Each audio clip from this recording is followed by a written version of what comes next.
A new friend of mine and mother gave me some good advice. It basically boiled down to, if it hurts you, don't do it. Like,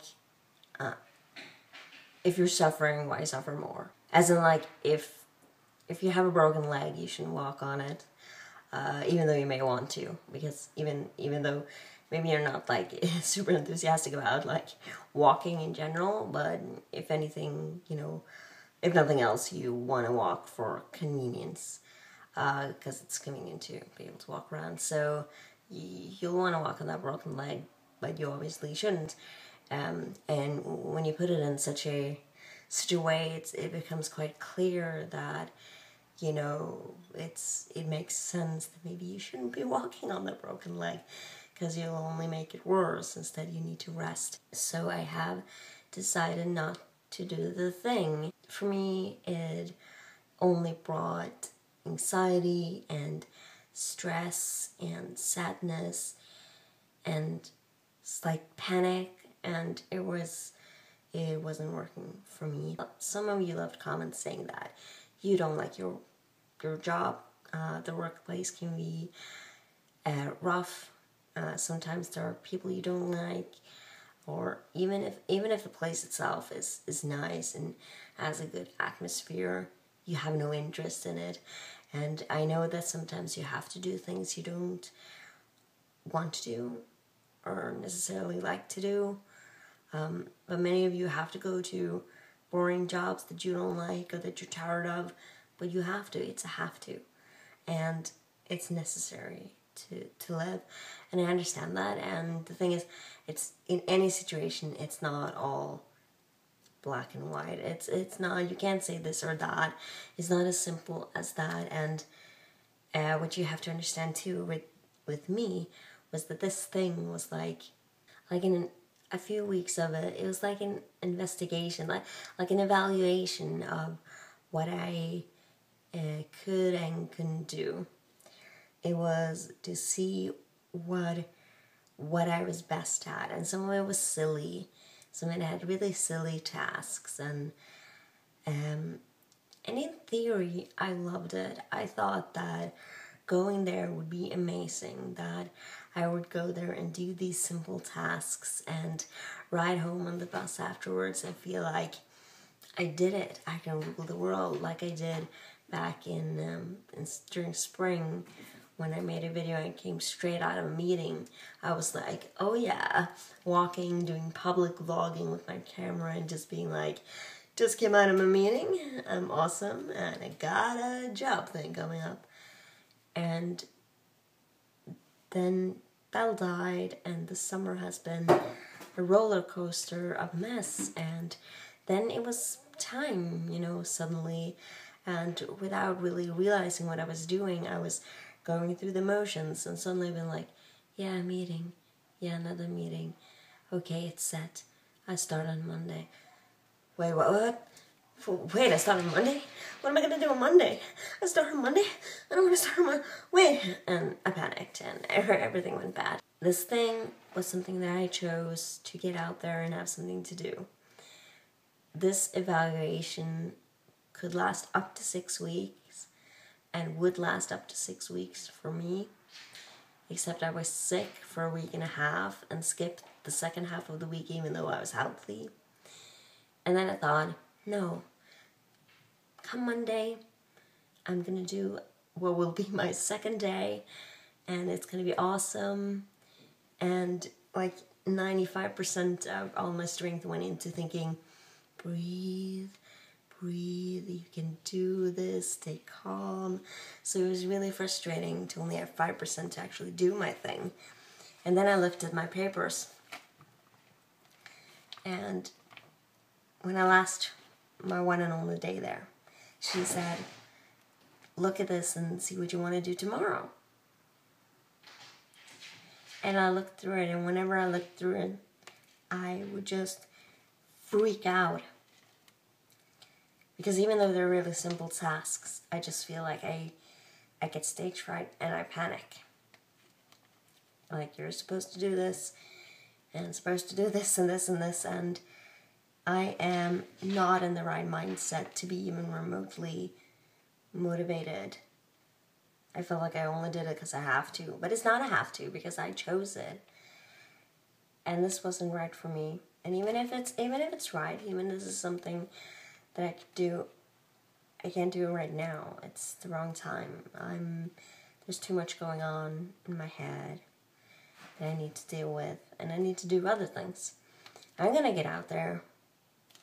And this 6-week evaluation of silly tasks and things would then eventually lead to an unpaid sort of internship somewhere.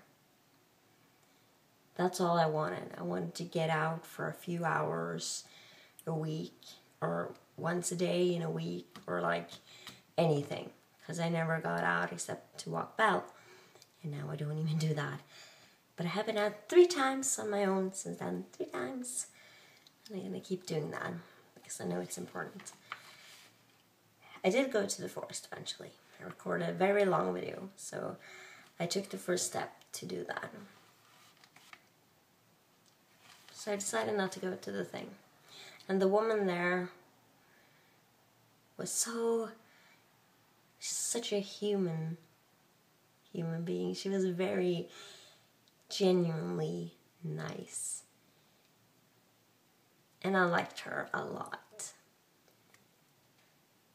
So somehow I feel guilty, like I'm letting her down personally or something.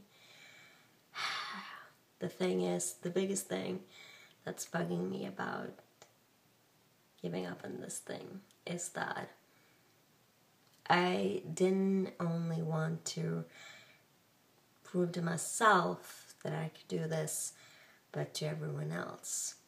Because everyone, you get that feeling that everyone is thinking it's slightly pathetic that all I'm doing is sitting at home, and they want me to feel better and do better and be out there and, be a regular person. And I want that too, and everyone wants that. So not only for myself, which was the first and most important thing.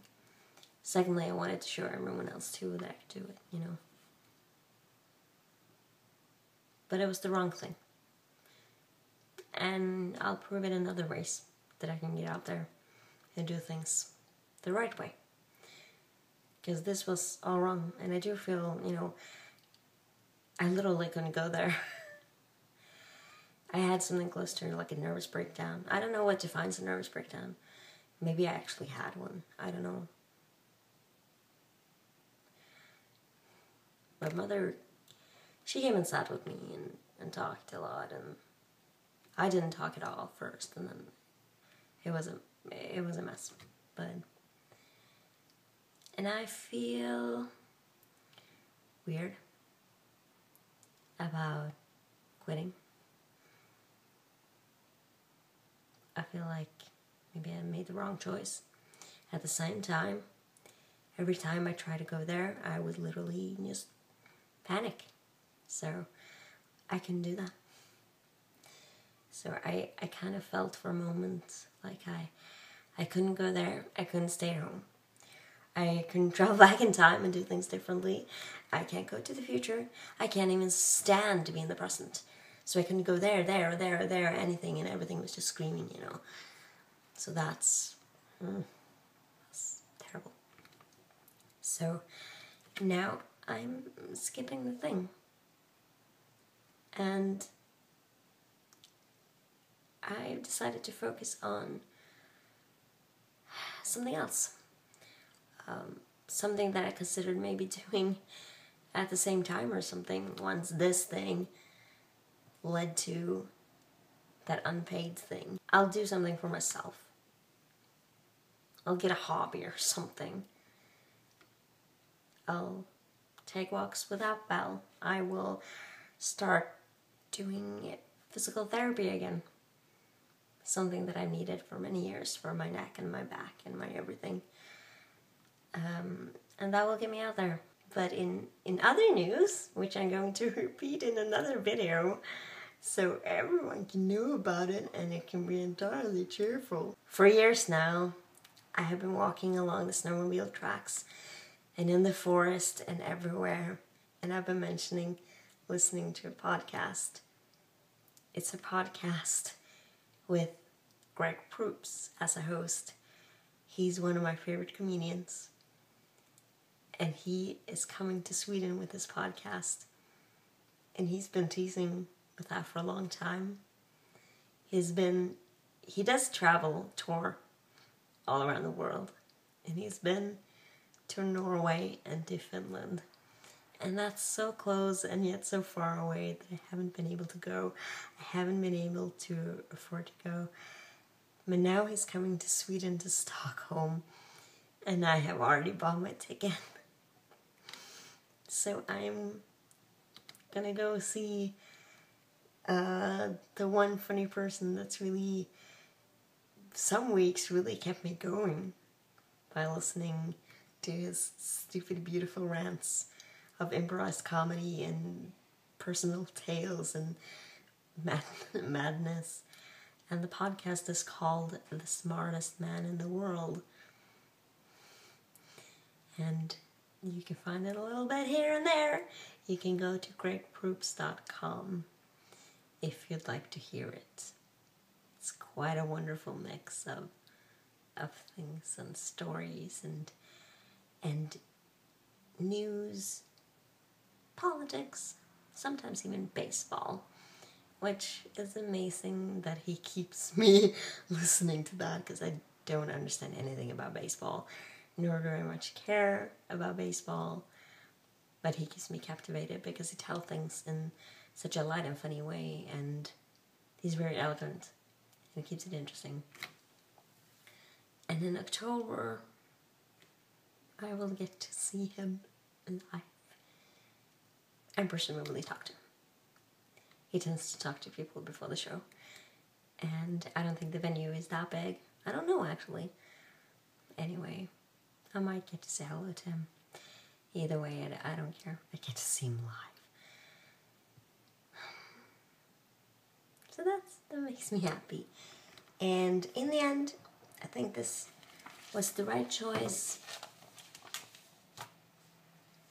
And I think I'm gonna be okay. Now I really have to, I gotta eat breakfast. So I got to go and have my brekkie. But I will talk to you later. That's what's going on. Well, thanks for watching.